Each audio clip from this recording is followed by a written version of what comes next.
ทีนี้ฤาษีเนี่ยมันเจ็บท้องมันไข้ถ่ายมันก็มาขี้มาถ่ายอยู่ไอ้ที่หลังอาสมของมันเนี่ยปดโตเป็นกองจะพุทธจะพัดเหหรอแม่งนต่อมส่งเหม็นด้วยอย่าตั้งหากอีนี่ เอาอย่างนี้ไอ้หมูนุ่มที่มึงไปตามราชสีห์เนี่ยมึงนี่นะเอาตัวไปเกือกขี้ เอาตัวไปเกือกขี้ฤาษีนี่นะเอามันทั่วเนื้อทั่วตัวหมดเลยแต่มึงต้องอดทนหน่อยนะอดเบ็นหน่อยเพื่อชีวิตของมึงจะได้รอด ตั้งหัวตั้งหางตั้งต้องตั้งหลังตั้งข้างนี่เอาตาหมดเลยหรอกินเกือกหมดเลยปดต้อมันก็มันมึงตายนะไอ้หรอไอ้หมูนุ่มมันก็สำนึกได้ก็เลยไปทำกรรมตามคำแนะนำของหมูแก่ มันก็ตัวมันไปเกือกขี้ฤาษีกันทั่วตัวมดจนเหม็นมดถึงวันนัดมาเนาะไอ้หมูแกก็บอกว่ามึงไปก่อนเลยไปก่อนเวลาสักน้อยหนึ่งแล้วก็มึงไปอยู่มึงไปสังเกตนะว่าลมมันปัดไปทางใดมึงไปอยู่เหนือลมนี่เนาะอยู่เหนือลมนี่หมายความว่าสมมติว่าอยู่ทางใต้เนาะลมปัดทางใต้มาทางเหนืออย่างนะอันนี้เรียกว่าอยู่หัวลมหรือบางอันก็อยู่ทางเหนือลมมันปัดมาทางใต้ก็เรียกว่าเขาอยู่เหนือลมอยู่หัวลมนี่นะที่มันแนะนำเพื่ออย่างอี้เพราะเหตุใดเพราะว่าอยากจะลมมันปัดเอากินขี้ที่ติดไอหมูเนี่ยก็ไปถึงจมูกแล้วจะเสียกะมันก็ไปทำตามอันแต่นี่เต้าแล้วจะสีก็มาล่าไอหมูไปอยู่ท่าอยู่หัวลมกะเราจะสีไปเอาข้ามาแล้วหรอกเราจะได้เวลาประลองกันได้หรือยัง ไอ้ราชสีห์ปัดต้องลมบดเดียวหรอกโข้าจะเป็นลมแล้วหรอกบัดตอนได้โฮบกับไอ้หมูนี่ข้าจะตายเหี่ยก่อนนะเหม็นบ้าเหม็นเง่าเหม็นขี้ฤาษีเหมือนกันเนาะมันติดหมูฮะ เอาอย่างนี้ดีกว่าไอ้หมูหรอกวันนี้ข้ายอมกัน ข้ายอมข้าบ่สู้ต้านเลยหรอกบ่ไหวเอ้ยบ่ไหว ว่าแล้วราชสีห์ข้าขอลาก่อนดีวะขืนอยู่นานไปข้าจะต้องตายแน่ๆวะเหม็นกับปลายนี่ ราชสีห์ไม้หลังวิ่งเข้าป่าไปให้ใช่ปะ ไอ้หมูที่เกิดขี้ปลอดภัยไปกับบัดตาย ปีกไปต้องมันไปอาบน้ำ ได้ไปผู้กี่วัน เนี่ยว่านะอันนี้ก็หนึ่งสัจจะเนาะที่นัดแนะกันไว้แล้วจะต้องไปให้ได้นะเนี่ยมันต้องไปนะถึงแม้ตัวจะตายก็ต้องไปเพราะสัจจะนะบัดเดียวนี่ก็มาแน่เนาะมาเมาสัจจะอย่างนั้นแต่นี่ไปแต่ตายแต่ เนาะอันนี้ก็อยู่ดุลยพินิจของไผมันใจสติปัญญากะพิจารณาสาวหาเหตุผลเรื่องราวต่างๆนี่นะว่าเหตุมันเป็นอย่างไงผลมันจะเป็นอย่างใดเนาะมันต้องคิดอย่างนั้นนะจะไปคิดตื่น ต้องคิดรอบคอบต้องมีสติปัญญาต้องอย่างต่างๆหูรักษาตัวเราเป็นยอดดีอะกะมันต้องอย่างนั้นนะอันนี้ต้องมีความอดทนนะ แต่ว่าราชสีห์นี่บ่อดบ่อดทนต่อกรีนนะบ่ไหวยอมแพ้ แต่ว่าหมูอดทนกะอดทนยอมเหม็นน่ะเพราะเหตุใดเพื่อชีวิตของตัวเอง ถ้าบ่เพื่อชีวิตของมันก็บ่ฮู้ไหนเนาะก็คงจะบ่ทนนะโอ้บ่ไหวเหม็นนี่กะแต่นี่จำเป็นต้องทำตรงอย่างนั้นเพราะเหตุใดเพื่อชีวิตของตัวเองอ่ะมันเป็นเรื่องของคอขาดบาดตายหรอกเรื่องใหญ่อ่ะนะไม่ใช่เรื่องเล็กอ่ะแต่ว่าคนเฮานั้นขอให้มีความอดทนทนตรักตรำก็ทนต่อการต่องานทนลำบากก็คือทนต่อความเจ็บไข้ได้ป่วยเนาะต่อไปอันทนที่สามนี่ก็คือทนเจ็บใจทนเจ็บใจนี่มันยังไงก็ไผมาด่าเฮาเนี่ยเฮาเจ็บใจก็นะก็ต้องเจ็บใจกะมาด่าเฮาจะได้ด่าเฮาเนี่ยหยังเฮามีความผิดหยังเนี่ยเนาะมันมีกับปากมึงก็มาด่ากูนี่ปากกูก็มีโล นี่นะเอาไปเอามาก็โยนขี้โคลนใส่กันมันก็เปียกปอนเหม็นสกปรกไปทั้งคู่เนี่ยอันนี้เป็นอุทาหรณ์นะเหมือนกับราชสีห์กับหมูนี่แหละเอาเป็นตัวอย่างนะราชสีห์มันบ่ไปเกือกกลัวกับหมูเพราะเหตุใดเพราะหมูมันเหม็นหมูมันชั่วหมูมันไม่ดีนะเอาจะไปใกล้เอาจะไปคบ เนี่ยราชสีห์นี่คิดดีแล้วนะมีสติปัญญาดีนะเนี่ยรู้จักอดทนอดกลั้นอดอ้อมอดทนต่อความเจ็บใจไผจะว่าไล่ป้ายสีเหล่าหน้าจาขวัญจะว่าเฮาบ่ดีอย่างอันอย่างอีก็จังมันเฮาอดเฮาทนถ้าเฮามากืดโคตรเกียดขึ้นมาผลบ่ดีก็จะเกิดขึ้นกับเฮากะเกิดขึ้นอย่างใดเฮาเครียดนี่ความดันบ่เคยขึ้นก็จะขึ้นนี่ถ้ามันขึ้นนักขึ้นสูงเข้าความดันแตก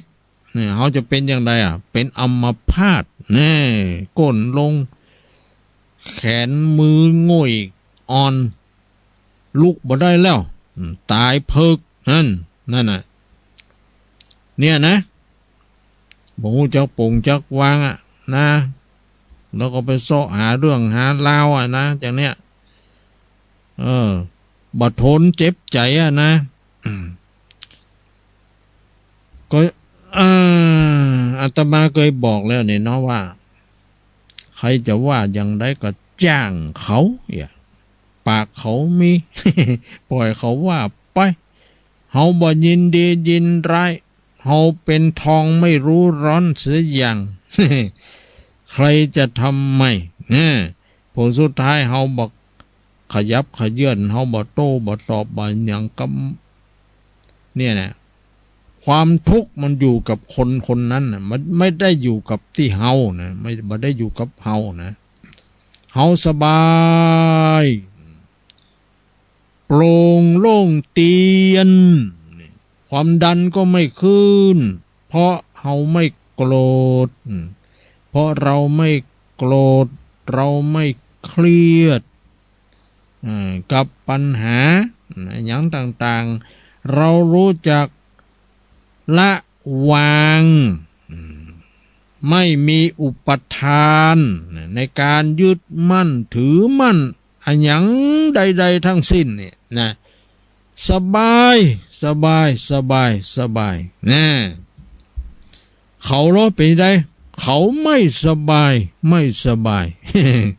เพราะมัวแต่ไปคิดเรื่องของคนอื่นนะเป็นอย่างนี้นะเอาละใครจะทำใจได้ใครจะทำได้ก็ดีนะแต่ทำบัดได้ก็ไว้หันก่อน เนาะถ้าทำได้ก็ทำไป แล้วดีไหมล่ะอันนี้ก็ผลมันจะออกมานะมันก็ดีนะดีกะเฮายิ้มแย้มแจ่มใสเฮาบ่เครียดโรคภัยไข้เจ็บก็บ่เกิดขึ้นกับเฮาเฮาก็อายุยืนแน่นะเนี่ยแต่เขาเนี่ยโอ้ยปัญหาอันยังมาก็รับเอาหมดนะจิตใจเศร้าหมองเนื้อตัวก็บ่พองใสนะ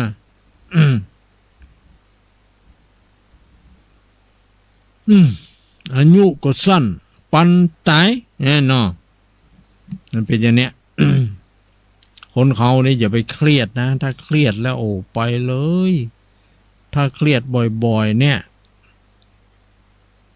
โรคภัยไข้เจ็บก็จะลุมเล้าอายุก็จะบ่ยืนยาวนานนี่มาเชื่อก็ลองดู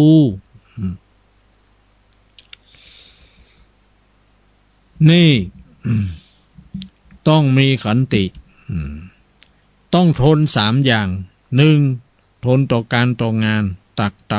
ำหนักเอาเบาสู้หัวตักฟ้าหน้าตักแดด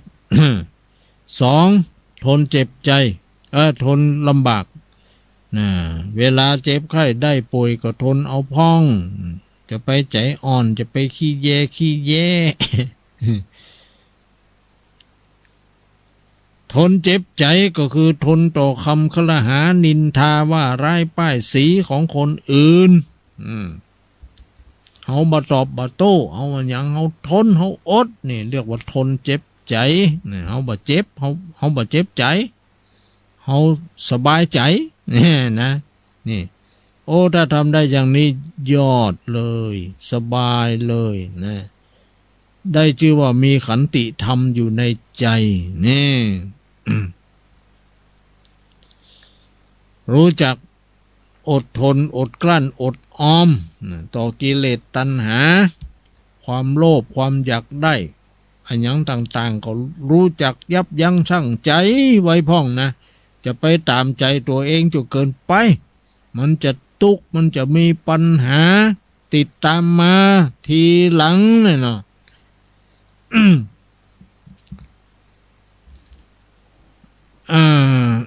ต่อไปข้อที่4นี่จาคะเนี่ย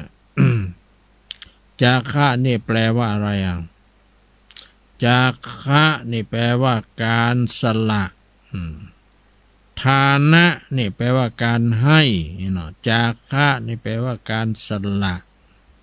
สละอะไรอย่างสละ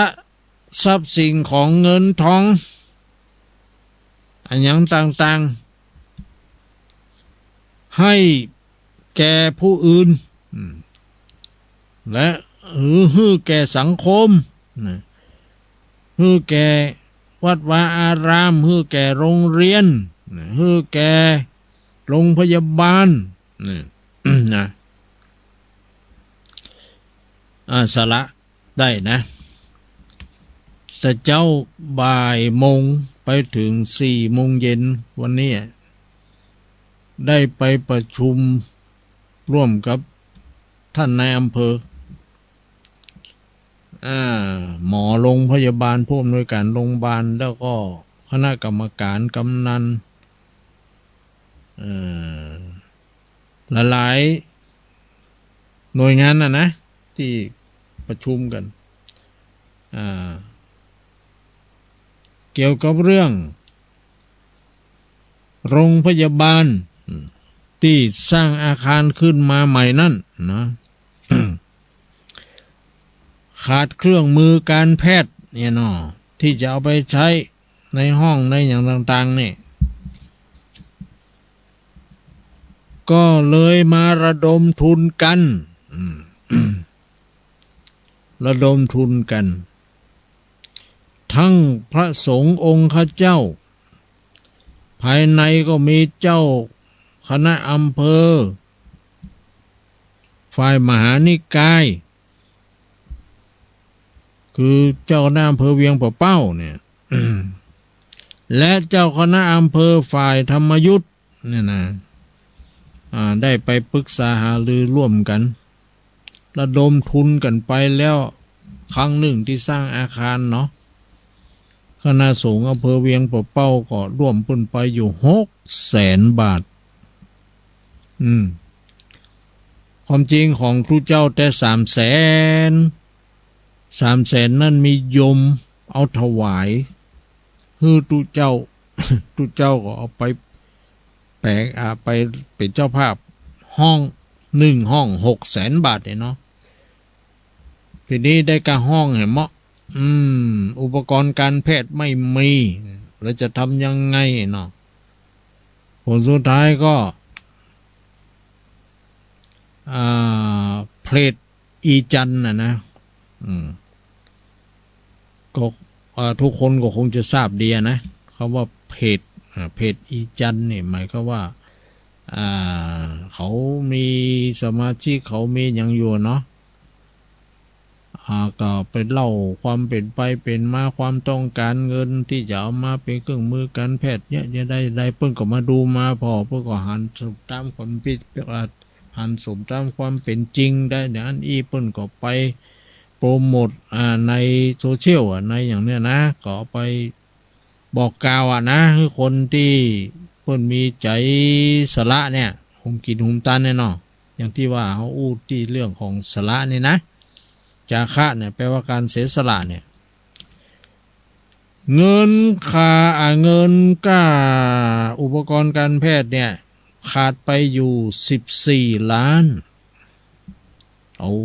จะไปเอาเงินที่ไหนมาเงินล้านเขาจะหมานกับเตื้ออันนี้ถึง14 ล้านนี่เนาะปรากฏว่าเพจนี้ไปลงด้านทั้งหลายมีคนหันดีหันนี่ตัวเปิ้นสละปัจจัยเปิ้นหอมอย่างมามาเดี๋ยวนี้ได้อยู่16 ล้านป่ายว่าเพราะเขาต้องการ14 ล้านมาได้นะได้16 ล้านป่ายกันแล้วก็จะมีมาเรื่อยๆว่าจะขึ้นไปเป็น20 ล้าน20 ป่ายต้องบ่หัวนะเนี่ยอันเนี้ยคือคนเฮานี่มันมีความเชื่อถือนะกันแล้วก็ทำจริงเนี่ยมาหูมาหันด้วยตาเนี่ยอย่างนั้นอย่างนี้มันใจจุมันใจหลอกนะอันอย่างเนี้ยเปิ้นก็ช่วยนะช่วยเฮาก็เลยหมู่เฮาทั้งหลายก็เลยสบายไปนะมันต้องไปหาเงินอย่างที่ใดอย่างใดละได้มา16 กว่าล้านแล้วนะอันนี้ก็มาเล่าสู่คุณท่านทั้งหลายฟังหลังจากที่เฮาช่วยกันทุกบ้านทุกจอง93 หมู่บ้านเฮาก็ได้ช่วยกันมาแล้วเนาะบางทีก็หลังคาเรือนละ200อันยังต่างๆเนี่ยนะที่กำนันผู้ใหญ่บ้านมึงไปเอานี่นะก็คือเขาช่วยกันถึงฝ่ายนอกฝ่ายในนะฝ่ายตู้เจ้าฝ่ายพระก็ช่วยนะเนี่ยบัดเดี๋ยวนี้เขาคืออาตมาเป็นคนกำหนดวันเวลาที่จะเปิดโรงพยาบาลอาคารใหม่นั่นนะที่สร้างขึ้นมานั่นน่ะ ว่าวันใดจะดีเหมาะสมเนาะในเดือนธันวาคมนะเดือนธันวาคมนะปี63เนี่ยก็คือเป็นเดือนสุดท้ายของปี63นี่เนาะ ก็เลยได้กำหนดเอาวันที่6 ธันวาคมนะวันที่6 ธันวาคมเป็นวันที่เปิดป้ายอาคารใหม่ต่อวันนั้นนี่จะมีศิลปินนักร้องจะมี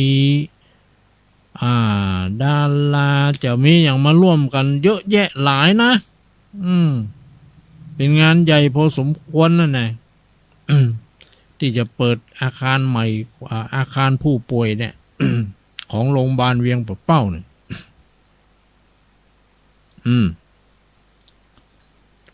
ก็จะมาหลายที่หลายทางนะนักร้องนักแสดงนักเสียสละอย่างต่างๆเราเนี่ยเขาก็ก้อยดูกันไปนะ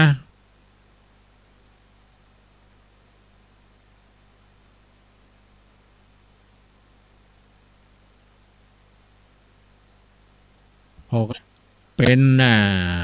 อาคารเล็กๆเนี่ยแล้วจะมีพระพุทธรูปไปประดิษฐานนะอยู่นั่นแล้วก็ฮือคนที่ไปเฝ้าคนไข้หรือว่าไปอย่างหรือว่าคนไข้พวกเนี่ยฮือได้ไปกราบไปไหว้ไปทำจิตเป็นสมาธิเป็นอย่างนี้ก็มีที่พึ่งทางใจเนี่ยเขาเป็นชาวพุทธเนาะมีพระมีอย่างไหว้กราบไหว้บูชาไว้อย่างทำจิตใจให้สงบแบบไปนั่งภาวนาไปอย่างพวกนี้เนาะนี่ก็จะได้สร้างได้ทำกันต่อไปนะเวียงป่าเป้าของเฮานี่รู้สึกว่าสามัคคีกันดีต้องการอะไรอย่างจะทำอะไรอย่างได้อู้กันง่ายเนาะพระสงฆ์องค์ข้าเจ้าก็ได้มีส่วนร่วมนะหรือ2 นิกายนะทั้งมหานิกายทั้งธรรมยุทธนิกายนะ อันนี้ก็ต้องดูกันไปเนอะญาติโยมนี่ต่อไปนี่เอาโรงพยาบาลเวียงเป้าเขานี่นะฟอกไตเพิ่นก็จะฟอกนี่ละหมอเพิ่นส่งไปเฮียนพุ่นน่ะจะจบออกมาปีหน้าปีในเนี่ยนะหมอเฉพาะทางเนี่ยคือเรื่องโรคไตโรคความดันเนี่ยหมดเนี่ยนะเบาหวานเนี่ยนะเอาต่อไปนี่สบายนะจะมีห้องโดยเฉพาะจะมีหมอที่เก่งๆจะมีเครื่องมือการแพทย์ที่ทันสมัยนะจะมีการฟอกไตกันนะที่โรงพยาบาลเนี่ยนะ วันเดียวนี้เขาไปฟอกกันปุ่นจังไห้ปุ่นเนาะบางทีก็ไปฟอกที่อำเภอเวียงชัยหน่อยโรงพยาบาลของสมเด็จสังฆราชที่อยู่เวียงชัยเนาะต่อไปจะมีที่เวียงป่าเป้าเนี่ยเนาะนี่เขาช่วยกันนะอันนี้ก็มาเล่าอู้สู่กันฟังเนาะเอาละญาติโยมตั้งหลายอาตมาได้นำเอาธรรมะผู้ครองเรือน4 ข้อมาเสนอแก่ญาติโยมได้รับทราบยังจำได้บ่ข้อ 1ว่าจะได้ข้อ 1ก็คือสัจจะความสัตย์ซื่อความจริงใจต่อกันจะเป็นผัวเมียกันก็ขอมีสัจจะจริงใจต่อกัน เป็นตุเจ้าเป็นศรัทธาญาติโยมก็ขอให้มีความสัจจะจริงใจต่อกัน จะไปละกันนี่แล้วเนาะธรรมะก็คือฮู้จักฝึกหัดดัดนิสัยให้เข้ากันได้อย่าทะเลาะเบาะแว้งกันขอให้เป็นเพื่อนเป็นพี่เป็นน้องกันนี่สบายใจเนาะข้อที่ 3ขันติความอดทนทนต่อตักตรำทำงานทนต่อความลำบากจะเจ็บไข้ได้ป่วยเนาะทนต่อความเจ็บใจก็คือทนต่อความว่าร้ายป้ายสีคอรหานินทาเราก็ทนไม่ตอบโต้นี่สบายใจขันติจาคะก็คือความสละความสละหูจักเผื่อแผ่เนี่ยหูจักเผื่อแผ่ช่วยเหลือคนยากคนจนเนี่ยอย่างที่เขาหันเนาะพี่น้องน้ำใจของคนไทยนี่นะเกิดวิกฤตโลกโนวิดอย่างเนี้ยเนาะบริจาคเข้ากล่องอะไรอย่างบอกว่าพระสงฆ์องค์ข้าเจ้าบอกว่าศรัทธาประชาชนนะเขาช่วยกันจริงๆน้ำท่วมทวาวันซืนเนี่ยแถม8 วัดก็ดูมันก็ช่วยกันอย่างกันไปเนาะนี่น้ำใจคนไทยโดยเฉพาะชาวพุทธนะพุทธโธเนี่ยแปลว่าผู้รู้เนาะผู้ตื่นนะผู้เบิกบานนะนี่ถึงเป็นชาวพุทธเนี่ย ก็เรียบร้อยไปทำ4 ข้อเป็นธรรมะของผู้ครองเรือน1สัจจะ 2ธรรมะ3ขันติ4จาคะ ก็จบลงคงไว้แต่เพียงเท่านี้ ต่อไปรับฟังอันยังโอ้ทำติโจวานโยยเตตันวันนี้9:30เนาะตันอยู่ได้อยู่เอาอย่ากึ่งเอาอย่าน้อยก็ได้15 นาที เนาะเอาเตรียมตัวเตรียมใจรับฟังกันได้ธรรมเทศนาพื้นเมืองเหนือเรื่องเตโจญาโม มันจะญาโมนะอันญาโมเนี่ยมัน ชาวสุราษฎร์นารี อยู่นครศรีธรรมราชนั่นบัดใจอันนี้ยาโมนะ มันจะญา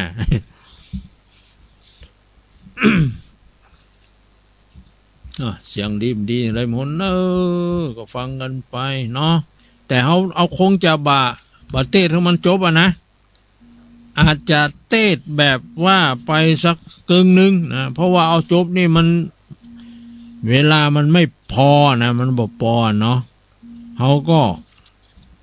อันนี้ไผโทรมาฟังโทรมาอย่างจ้าว่าไร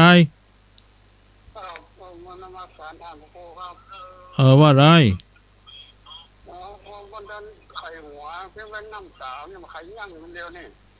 ยังน้ำตายังน้ำตาไข่หัวก็เลยสีหมูเด็ดไปชูก็เลยสีข้านนะครับ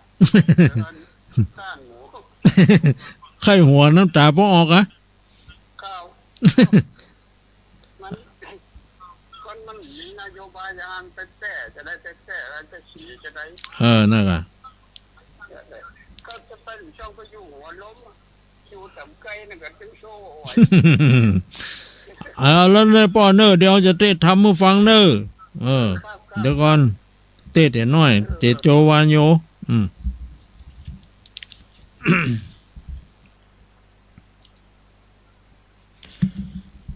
นะโมตัสสะภะคะวะโตอะระหะโตสัมมาสัมพุทธัสสะ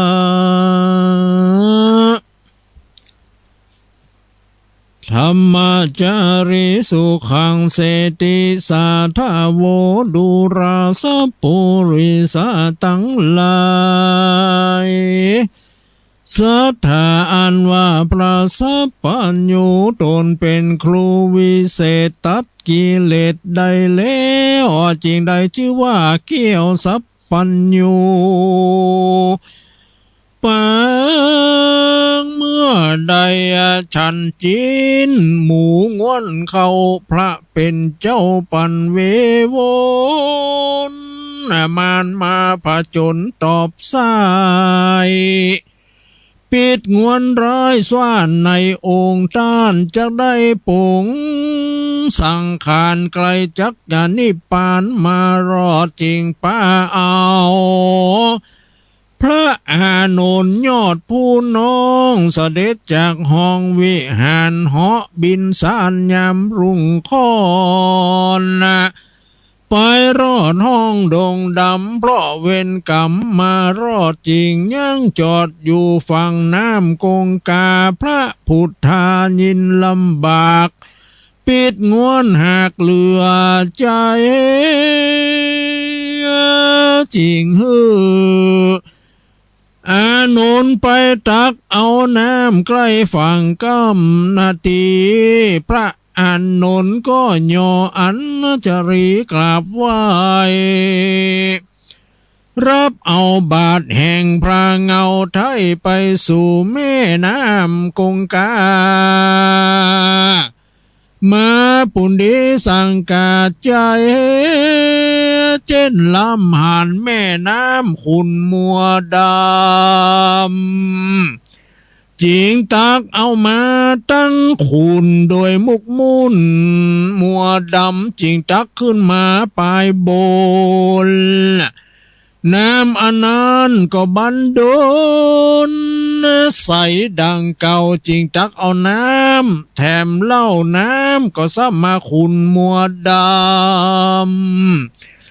ลอยเป็นกรรมวิบากในอดีตชาติแล้วปุณอัศจรรย์แต่ใบจึงกราบไหว้พระสัพพัญญูว่าพันเตภควาคาแด่พระพุทธเจ้าตนเป็นปิ่นเกล้าชื่อว่าศรัทธาข้านี้ยินสั่งการยิ่งละมันว่าน้ำเหมือนดังมีจิตใจ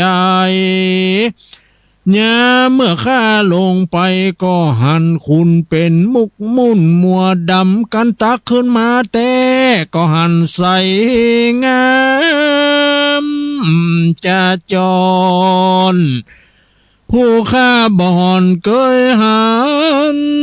จะเป็นสันใดเล่านี้จ้าศรัทธายามนั้นพระสัพพัญญูตนวิเศษจริงเล่าเหตุแต่ปังหลังอติตังกรรมเวนปังก่อนบ่หอนเว้นได้และอาน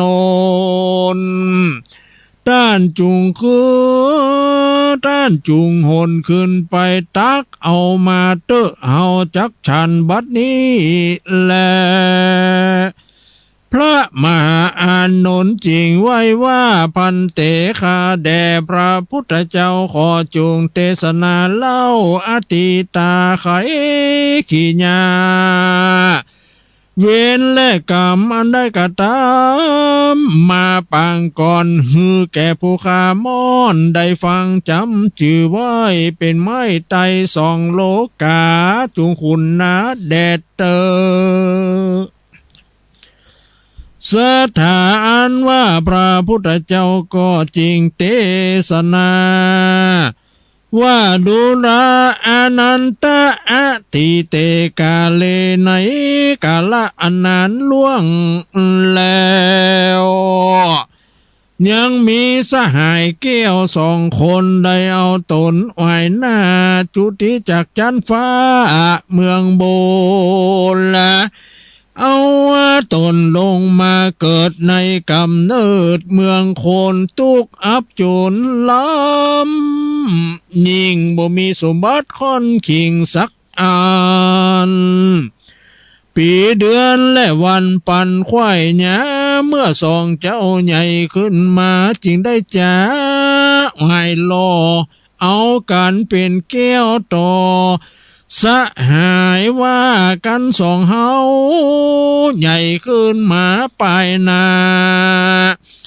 กันผู้ใดตกถอยจ้าทารนแม่นคนใดมั่งมูลหลายหลากเขาของมากมีหลายมีงัวควายจ้างมาตั้งผืนแผ่นผ้าครัวใบเข้าน้ำปัดตายตุ้นเต้าได้เป็นเจ้าแก่เงินคำแม่คนใดถลำมาตกยากก็จะได้พรากจากเสียกันนะช่วยตื้อยันไว้เตอะเนื้อเสียวเฮยว่า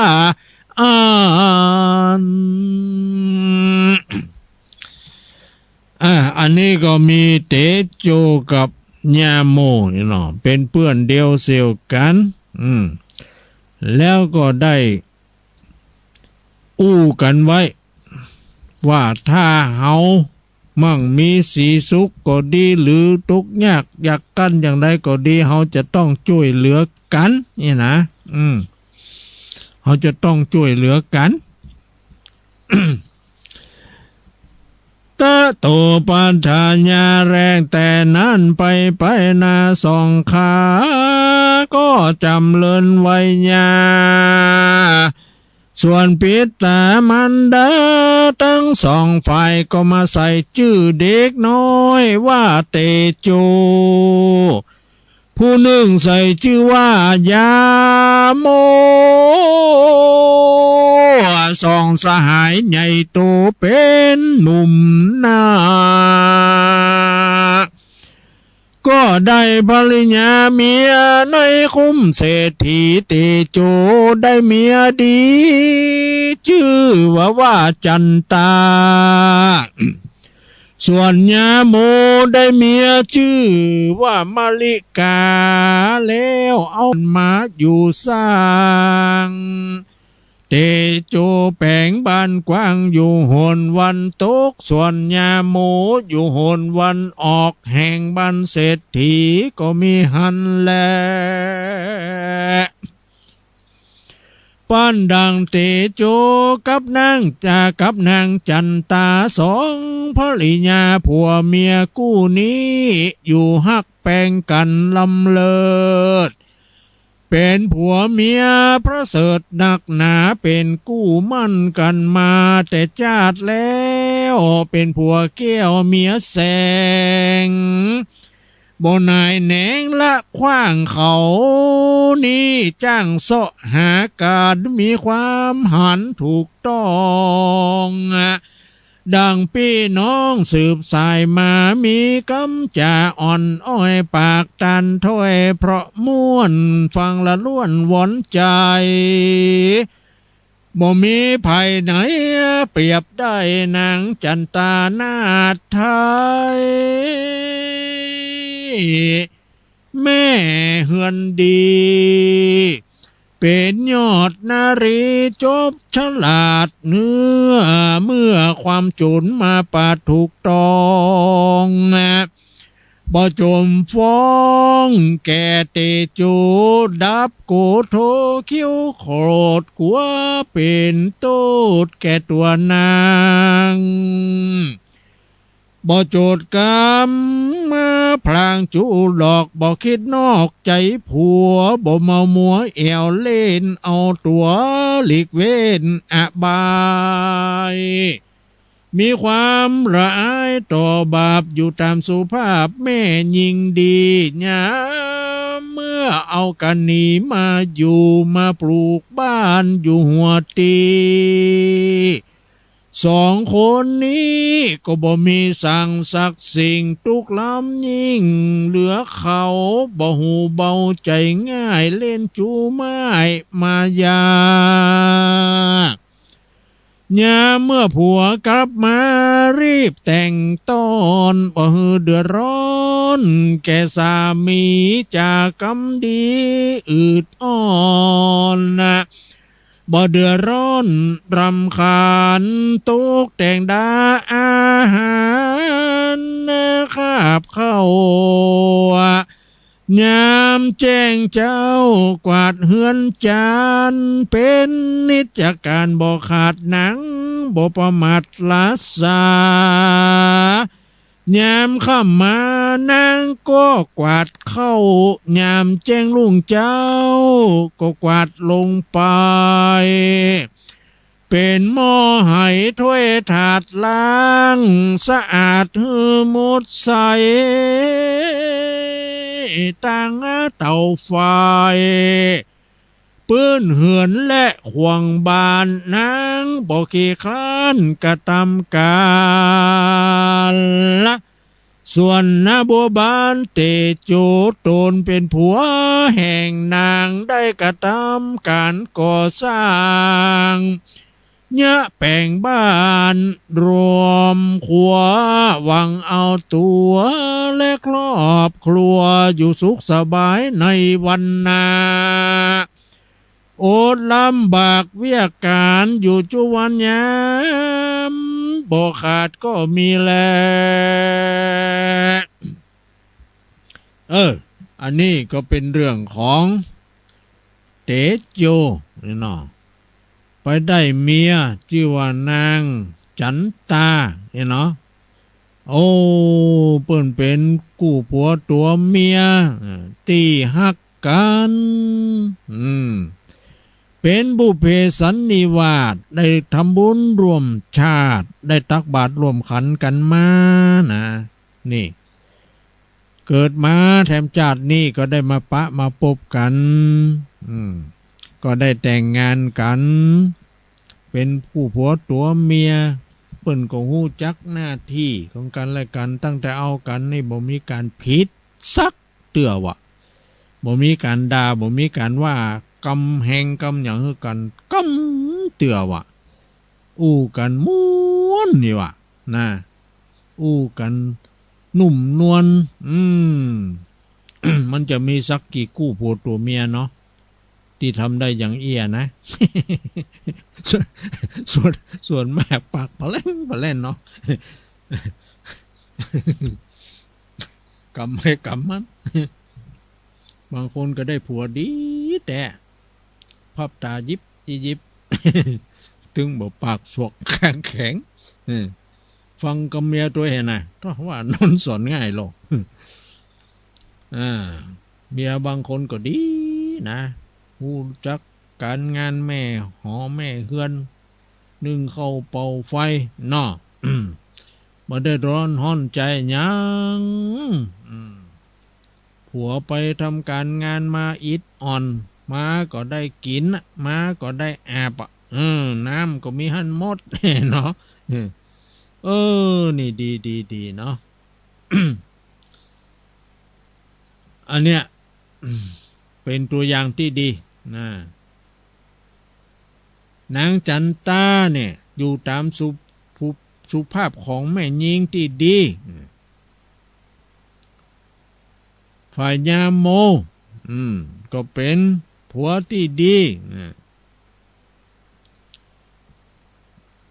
ก็มีการให้ใส่สวนทำการงาน หน้าที่ภายหน้าที่มันเนี่ยเนาะบ่คัดแย้งอย่างกันมีอย่างอู้กันอู้กันม่วนส่งกันป้อเนาะ อันนี้ก็ก้อยว่ากันไปเนาะญาติโยมเนาะเฮามาตึกอีก่อน แล้วก็อันพัดหน้าเขาก้อยมาเตะต่อสหายเซียวของยาโมที่เรียกว่ายาโม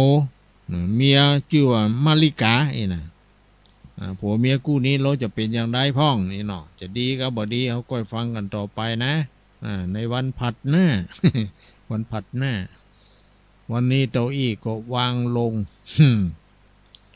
เอาต่อไปเหลืออีก15 นาทีนี่เนาะเขาก็จะมาโทร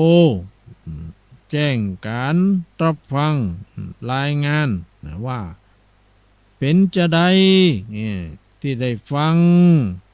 คืนวันนี้เนาะแต่กี้ป้าอุ้ยอย่างโทรมาก็จับมาได้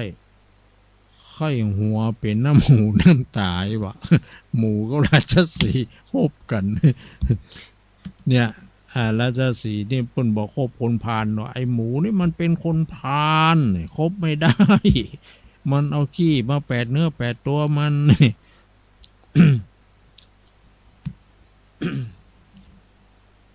เอาเหลืออีกเวลา15 นาทีญาติโยมท่านใดคนใดน่าจะโทรเข้ามาเป็นสายที่1ตอนนี้ก็เปิดโอกาสแล้วนะญาติโยมนะโทรเข้ามาได้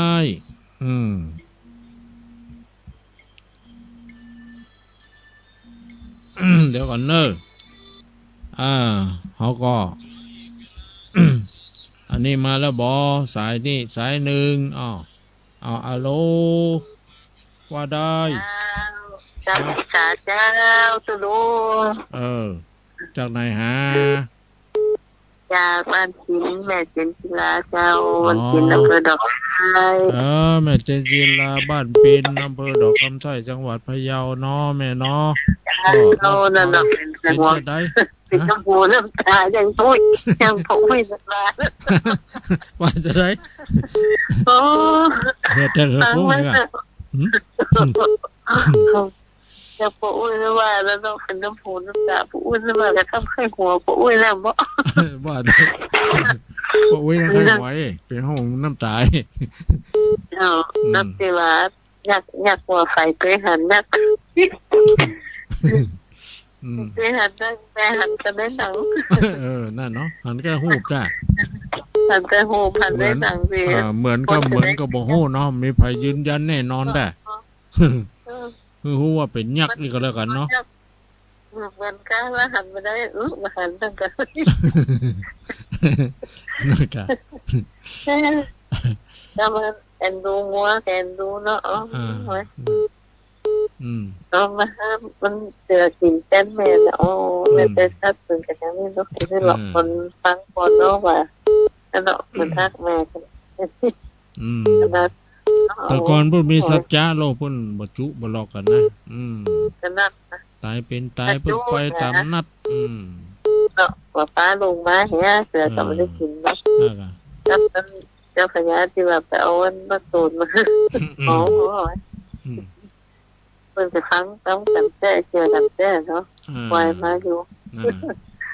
นั่นเนาะในสติสอนใจแท้น่ะเนาะคนเนาะสอนใจหลายอย่างลุงมันเนาะฟังแล้วมันเป็นคนนี้น่ะเนาะได้คติสอนใจตัวหนอได้คติสอนใจนะล่าเริงแจ่มใสได้ไข้หัวชีวิตก็จะยืนยาวไปแหมได้ชั่วขนาดนี้จะเล่นดูลืมทุกข์ลืมโศกลืมโลกไปเนาะหลายอย่างหลายอันที่มนไปขอบใจเนอะแม่เนอะที่เราฟังเนาะเจ้าสาวไอ้สาเจ้าอยู่ดีมีสุขแม่เจนจิลาต่อไปเนาะจะมีไม้มีก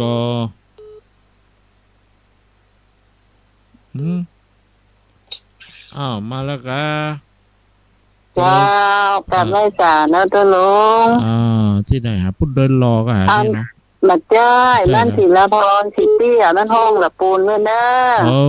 ศิลปรแม่ศิลปรสีเตี้ยบ้านห้องละปูนจ้าแม่สุแก้วเด้อแม่สุแก้วน้อเราฟังชัดเจนดีก่อชัดเจนดีเจ้าฟังก็ลงก็เมื่อเริ่มต้นนั่นเด้อเริ่มต้นเนาะจ้าติดตามตลอดนะตัวลุงกับได้จ้านะเจ้าขอบใจนุโมทนาเนื้อแม่เนอจ้าสาธุเจ้าสาธุรับเอาสิ่งดีๆไว้เป็นมงคลเนาะแม่เนาะอายุวันโนสุขังพลังอันนี้ก็จากลำพูนต่อไปสายต่อไปรอย่าม10 นาทีว่าจะได้หามีมก็เริ่มต้นแล้วเด้อมีก็มาก่อนอันนี้ไผหาฮัลโหลครับการลงสกันครับทุกคนไผหานี่หาได้ครับโทรจากไหนโทรจากน้ำประจันนี่ครับป้องไอ้กะครับโทรจากประจันเวียงเป้าเนาะฮะครับครับผมแต่ลงเรือบางอย่างครับฮะลงเรือบางอย่างครับลืมหยังลืมกระถานนี่ครับฮะกระถานอุปคุตกะอุปคุตครับผมก็อุปคุตโตมหาเทโลพุทธปันธโนเอกอุปคุตเตมหาเทเลพุทธปันธเนอุปคุตตังมหาเทลังพุทธปันธนังกาญะปันทิเอกครับอันนี้กถาพระอุปคุตโลมันเงานะครับเนาะอุปคุตโตมหาเทโรพุทธปันธโนอุปคุตเตมหาเทเรพุทธปันธเนอุปคุตตังมหาเทลังพุทธปันธนังกาญะปันทิก็อัดเอาก็ได้เหรอเรียบร้อยเนาะได้เนาะครับขอบใจเนออนุโมทนาครับคุณลุงครับชัดเจนดีครับฮะชัดเจนดีครับชัดเจนดีเนาะครับฟังได้หลายอย่างอยู่เนาะครับขอบใจอนุโมทนาเนอครับนมัสการครับเจริญพร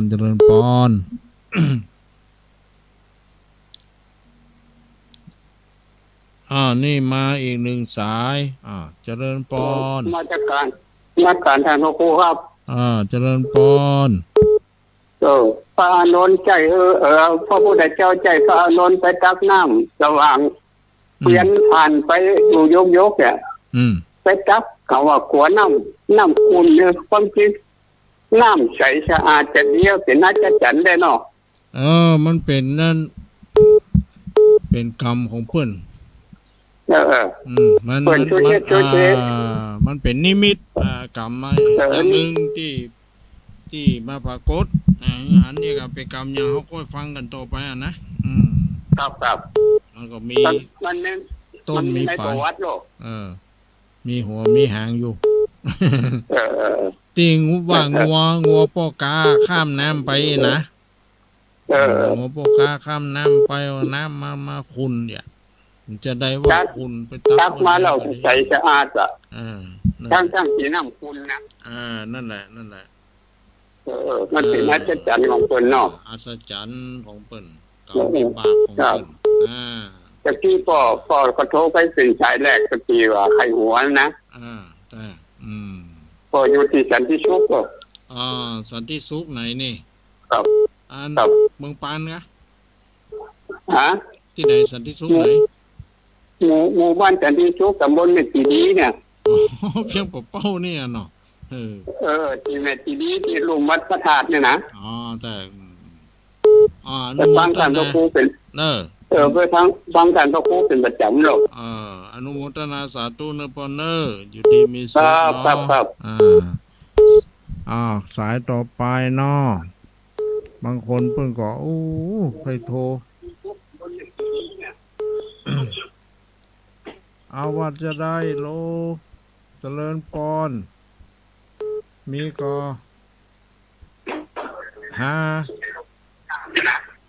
กลับไปสายเจ้ากลับไปสายเจ้าตุลุงร้อยตุลุงแก้วบ่ใจตุลุงร้อยตุลุงแก้วอันนี้ตุลุงห้างตำตุลุงห้างตำแต่ละจำพิษเสียงแมงจำได้ว่าเหมือนกะห้างตำมันจะไปว่าห้างตำไหนห้างตำตะบนปังงิ้วเนาะอยู่ตรงกลางระหว่างเวียงกับแม่ขจารปังงิ้วอยู่ตรงกลางข้างมันอยู่ตะเบของจังหันก็เวียงเป้าเวกอ่ะอันจังยังป่าเป้าเลยจากจังไห้มาแม่สวยจากแม่สวยก็มาเข้าเวียงป่าเป้าเนาะเวียงป่าเป้าก็ไปหาจังไหมไปโดยสเก็ตกะไปจังไม่พวกะแต่เขาอยู่เวียงป่าเป้าตัวยังไม่อยู่เวียงป่าเป้าวะอยู่เวียงป่าเป้ากะแล้วเราเป็นได้ของน้ำท่วมบ่ท่วมพอดีวันลอยมันท่วมวัดอื่น8 วัดจำเสียงไม่ได้คือทราบว่ามาเป็นห้องมันยังไม่จำเสียงกันไม่ได้นี่มันใกล้ๆเลยไก่พันเทไก่พันเทแฟนเทชื่ออย่างชื่ออย่างไรอย่างจะเป็นห้องมันยังเป็นหัวหน้าท่วมก็มาถามเรื่อยๆน้ำท่วมตุลุงสบายมากสบายมากเลยหมายความว่าอะไรตุลุงนะอยู่บนไดได้เนาะอยู่บนไดเป็นยังปลอดภัยสบายมากแม่ขอบใจลุงมดนะขอบใจอันนี้แม่วอนน่ะอันนี้แม่วอนน่ะแม่ยังก็เอาชื่อกันแม่วอนแม่มอนอยู่บ้านไหนแม่วอนสารเข้าล้ำน้ำสกุลสารเข้าล้ำจะบ้านยังบ้านไม่ท่าเรือบ้านใหม่ท่าเรือปุ่นพะเยากะยังไงกับอำเภอพานกับตำบลสมเด็จ